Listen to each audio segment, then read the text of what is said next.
अमरनाथ धाम एक ऐसा शिव धाम है जिसके बारे में ऐसी मान्यता है कि भगवान शिव साक्षात अमरनाथ गुफा में विराजमान है। यह धार्मिक और ऐतिहासिक दृष्टि से भी बहुत महत्वपूर्ण है। इस पावन गुफा में बर्फीली बूंदों से बनने वाले इस हिम शिवलिंग को दैवी चमत्कार के रूप में माना जाता है। कहते हैं कि इस गुफा में कबूतर का एक जोड़ा सदियों से मौजूद है। क्या आपको पता है कि इस गुफा में भगवान शिव कैसे पधारे थे? साथ ही इस गुफा में मौजूद कबूतर के जोड़े का क्या रहस्य है? तो आज की वीडियो में हम जानने वाले हैं कि महादेव इस गुफा में कैसे पधारे थे और गुफा में मौजूद कबूतर के जोड़े का क्या रहस्य है। तो वीडियो शुरू करने से पहले महादेव के सभी भक्तों से अनुरोध है कि वीडियो को लाइक और चैनल को सब्सक्राइब ज़रूर करें और कमेंट में हर हर महादेव ज़रूर लिखें। तो चलिए चलते हैं वीडियो की ओर। मान्यता है कि यही वह गुफा है जहां भगवान शिव ने माता पार्वती को अपने अमर होने का रहस्य के बारे में बताया था।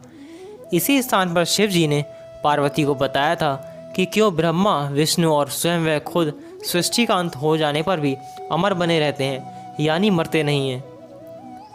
नीलमत पुराण शिव पुराण में एक कथा का उल्लेख मिलता है कि एक समय देवी पार्वती ने भगवान शिव से उनके गले में मुंडमाला देखकर पूछा, हे प्रभु, यह मुंड किसके हैं? कहते हैं कि इस रहस्य को बताने के लिए भगवान शिव को एक एकांत जगह की आवश्यकता थी, जिसे तलाश करते हुए वो माता पार्वती को लेकर आगे बढ़ते चले गए। गुप्त स्थान की तलाश में महादेव ने अपने वाहन नंदी को सबसे पहले छोड़ा। नंदी जिस जगह पर छूटा उसे ही पहलगाम कहा जाने लगा, जहाँ से अमरनाथ यात्रा शुरू होती है। यहाँ से कुछ आगे जाने पर शिव जी ने अपने माथे से चंद्रमा को अलग कर दिया। जिस जगह पर उन्होंने ऐसा किया था वह चंदनवाड़ी कहलाती है। इसके बाद गंगा जी को पंचतरणी में और गले के सांपों को शेषनाग पर छोड़ दिया, जिस कारण इस पड़ाव का नाम शेषनाग पड़ा। अमरनाथ यात्रा का अगला पड़ाव गणेश टॉप है। मान्यता है कि इस स्थान पर शिव ने अपने पुत्र गणेश को छोड़ा था।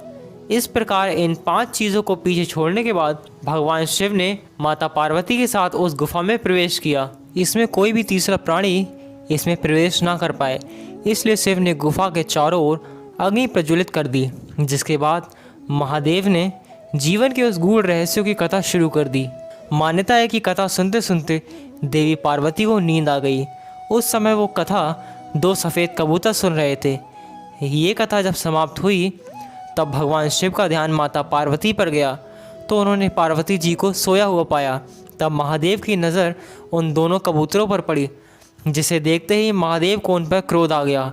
फिर दोनों कबूतर महादेव के पास आकर बोले कि हमने आपकी अमर कथा सुनी है, यदि आप हमें मार देंगे तो आपकी कथा झूठी हो जाएगी।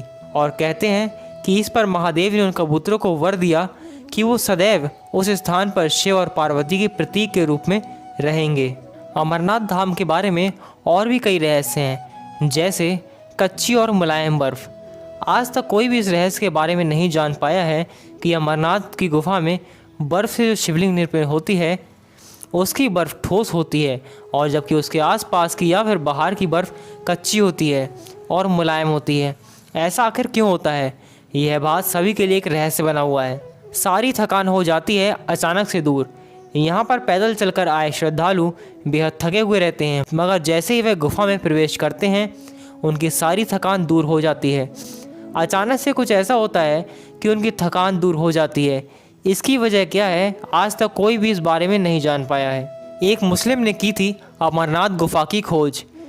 बूटा मलिक नामक एक मुस्लिम गड़रिया एक दिन भेड़ चराते चराते बहुत दूर निकल गया।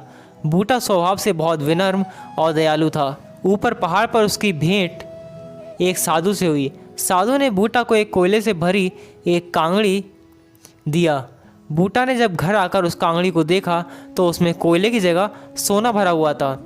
तब वह उस साधु को धन्यवाद करने पहुंचा, लेकिन वहां साधु नहीं मिले और एक गुफा दिखी।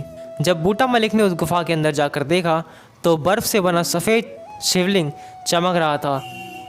उसने यह बात गांव वालों को बताई और इस घटना के 3 साल बाद अमरनाथ की पहली यात्रा शुरू हुई। तभी से इस यात्रा का क्रम चल रहा है। बूटा मलिक के वंशज आज भी इस गुफा की और शिवलिंग की देखरेख करते हैं। तो दोस्तों, अगर आपको वीडियो अच्छी लगी हो तो वीडियो को लाइक करें, शेयर करें, कमेंट करें और चैनल को सब्सक्राइब करें। तो चलिए मिलते हैं एक और रोमांचक वीडियो में, तब तक के लिए थैंक्स फॉर वॉचिंग।